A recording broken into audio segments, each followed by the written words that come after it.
Hi, this is Ithiar from Bimser International, and in this video, you will learn how to transfer materials or spare parts from one warehouse to another using BIM.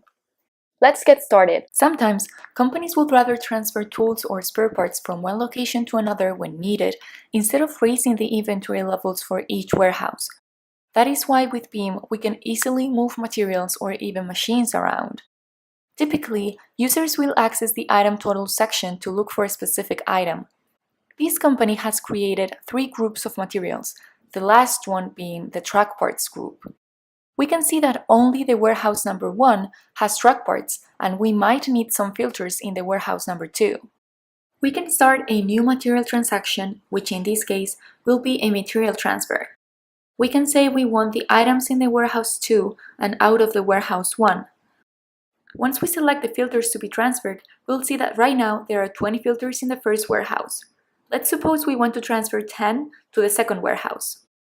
Once I click on Save, the transfer will be made, and I can go back to the item totals and see the updated inventory levels. I can look for the filter in particular and see that now there are 10 filters in each warehouse. If this were a real example, I wouldn't have been able to complete the transfer right away. There would have been a workflow process running on the background. For example, the material transfer request could be received by someone from the warehouse number 1, and once the requests were approved, the items would be sent to the other warehouse.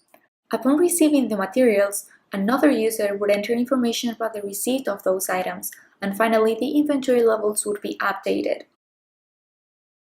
Thank you so much for watching. If you liked this video, don't forget to give it a thumbs up and subscribe to our channel. If you want to learn how to order new materials through a purchase request instead of transferring them between warehouses, make sure to watch this next video.